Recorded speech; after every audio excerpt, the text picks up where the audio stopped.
Good evening, guys. I am going to talk about a couple of my favorite cases under the Fourth Amendment. One of them being, well, you have to start at Terry versus Ohio. So I'm going to try to give a quick rundown without confusing everyone. So I think, what was it, back in the 60s or 70s? Let me just double check because I'm on OYAs right now. So back in 1967.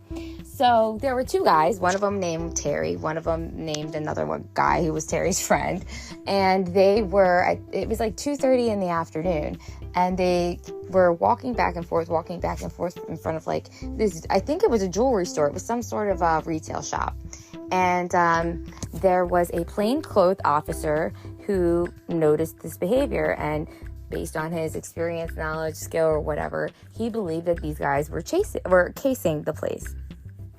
Now, in order to stop someone in public, like a police officer to stop someone in a public area, they don't need...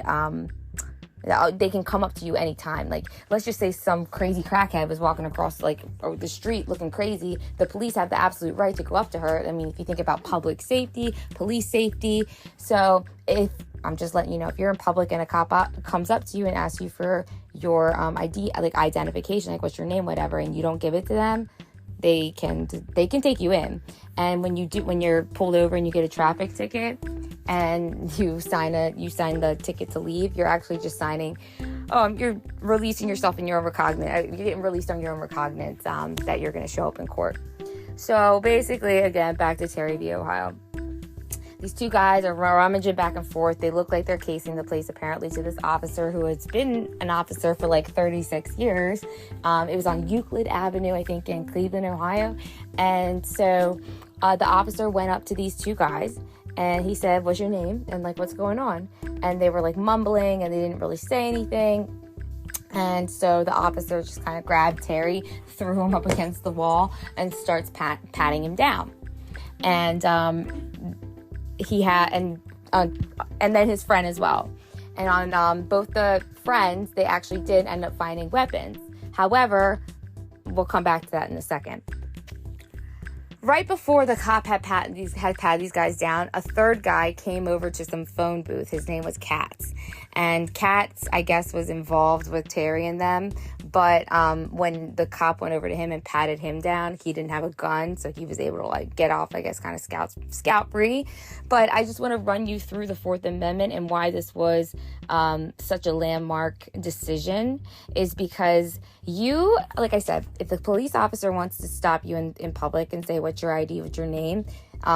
That's fine. They can ask you your ID. But if they literally want to stop and detain you or whatever, they have to have some sort of reasonable articulable suspicion, which is a lower standard than probable cause, that crime is afoot. Okay? Now, if they want to frisk you, pat you down, they can only do so if they have a reasonable articulable suspicion that you have a dangerous weapon on you or that you have weapons. You could have heroin on you, you could have drugs on you, doesn't matter. That does not count. It has to be a dangerous weapon. So basically, cops flipped these two guys over, patted them down without thinking or knowing that they had guns on them or whatnot, playing devil's advocate.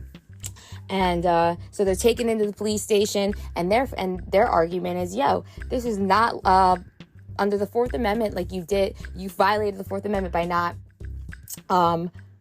properly conducting a search and a seizure, basically.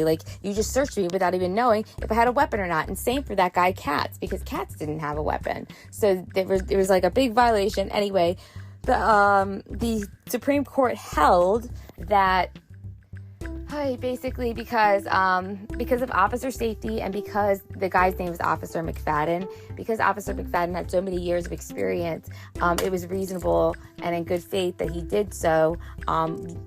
He had a reasonable suspicion that these guys were about to rob a place. And so then they started putting out these legal standards of, you can't, if you want to do a seizure, you have to, if you want to arrest someone, you have to have probable cause now. But if you want to just stop someone or just like, do a quick search and seizure stop, that's called a Terry stop. And the Terry stop has to be short and brief in order for the police officer to do a quick investigation and dispel any, type of belief. I don't know if you guys remember when I posted my mock trial where if it was okay, where I had to argue both sides about whether a drug sniffing dog was a violation of the Fourth Amendment. I want to find that video. But basically, the Fourth Amendment protects us from unreasonable searches and seizures. It provides that no warrant may be issued without probable cause signed by a neutral and detached magistrate, specifically describing the places to be searched and the people to be seized, right?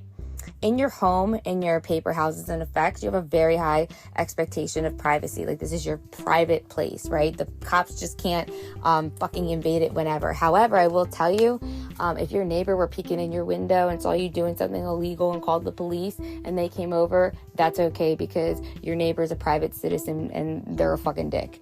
But so it's I'm like losing myself now. Because obviously, I don't know if you guys know this, but when you put your trash out on your driveway, that's public. The police can go through it. But you have a high expectation of privacy in those places. Now, for people who grow marijuana, like in fields, that's the example we use, they don't have an expectation of privacy because, anything could fly over the field and find it. And that's kind of the excuse that they use. You also have a lower expectation of privacy in your vehicle because because it's a public safety type of thing where you have an expectation or a duty to be a safe motorist with everyone else around you.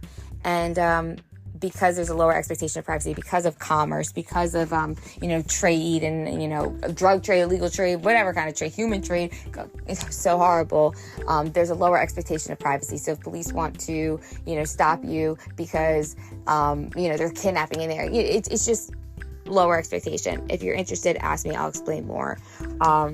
But also, like, when they do routine stops, like, I've never been to one, but I think they have, those DUI stops, they have to be general to everyone. Like, they can't pinpoint people out. It has to be the same for every single person. So essentially, Terry versus Ohio set kind of the standard of you have to have reasonable articulate suspicion in order and believe that crime is afoot in order to stop someone. And then you have to have additional reasonable articulate suspicion that the person has a weapon on them or they're presumably about to commit some sort of crime. And without that, that would be subject to the exclusionary rule where a lawyer could say, hey, look, these are my clients, and this was an unlawful search and seizure. It should be suppressed under the exclusionary rule. I hope that was not too much and made a little bit of sense. Have a great night.